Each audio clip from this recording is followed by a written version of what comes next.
Rais wa Marekani Donald Trump alikumbana na hali isiyo ya kawaida baada ya kuzomewa na sehemu ya mashabiki wakati akihudhuria mechi ya mpira wa kikapu ya NBA katika ukumbi wa Madison Square Garden mjini New York, tukio lililovuta hisia kubwa za kisiasa na michezo nchini Marekani. Trump aliingia kwenye historia ya kuwa rais wa kwanza wa Marekani akiwa madarakani kuhudhuria mchezo wa fainali za NBA, lakini uwepo wake uliibua mjadala mkubwa kutokana na namna mashabiki walivyopokea ujio wake.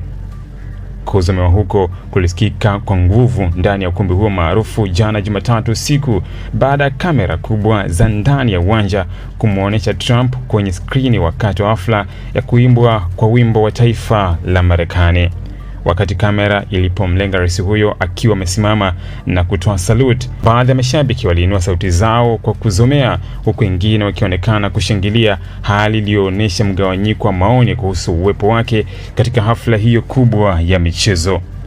Tukio hilo lilikuja katika mazingira ambayo mashabiki wengi tayari walikuwa wameonyesha kutoridhishwa kutokana na changamoto walizokumbana nazo kabla ya kuingia ukumbini.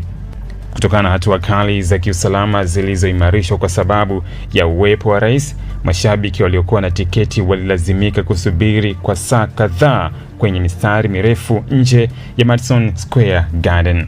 Ukaguzi wa usalama uliongezwa maradufu, huku baadhi ya maeneo yakifungwa kwa muda ili kuruhusu msafara wa rais kupita salama, jambo lililoibua malalamiko kwa mashabiki waliodhani limeathiri uzoefu wao wa kushuhudia mchezo huo wa kihistoria. Trump alifika kwenye mchezo huo akiwa ameambatana na mjukuu wake Kai Trump pamoja na mmiliki wa timu ya New York Knicks James Dolan. Aidha, alisindikizwa na baadhi ya viongozi waandamizi wa utawala wake akiwemo waziri wa uchukuzi Sean Duff pamoja na mjumbe maalum wa rais wa Marekani Steve Witkoff. Uwepo wa maafisa hao wa juu uliongeza uzito wa kiusalama ndani na nje ya ukumbi huo. Mbali na Trump, watu kadhaa maarufu pia walihudhuria mchezo huo, akiwemo meya wa jiji la New York Zohran Mamdani pamoja na sura mbalimbali maarufu kutoka sekta ya burudani, biashara na michezo. Hata hivyo, ni uwepo wa rais huyo uliogeuka kuwa gumzo kubwa zaidi ndani na nje ya ukumbi, huku video za tukio la kuzomewa zikisambaa kwa kasi kwenye mitandao ya kijamii na kuzua mjadala mpana wa kisiasa. Donald Trump, ambaye ni mzaliwa wa eneo la Queens mjini New York City, kwa muda mrefu amekuwa na uhusiano wenye misukosuko na jiji hilo ambalo kwa kiasi kikubwa linaegemea upande wa chama cha Democratic. Ingawa aliwahi kujijengea jina kubwa kama mfanyabiashara wa majengo katika jiji hilo kabla ya kuingia kwenye siasa, umaarufu wake New York umekuwa ukigubikwa na mgawanyiko mkubwa wa kisiasa, hasa baada ya kuingia ikulu na sera zake ambazo zimekuwa zikikosolewa na baadhi ya wakazi wa jiji hilo.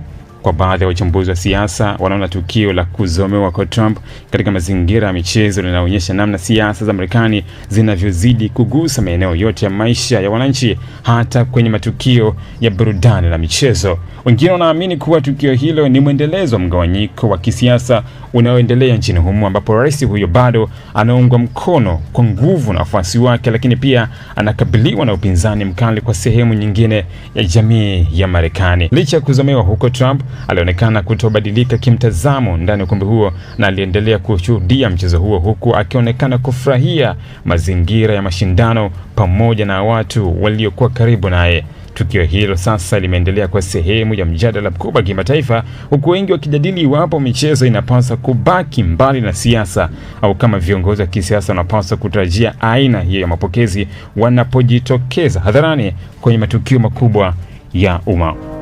Ili kuwa mwanafamilia bora wa Global TV, usisahau kusubscribe, like, kushare na kucomment.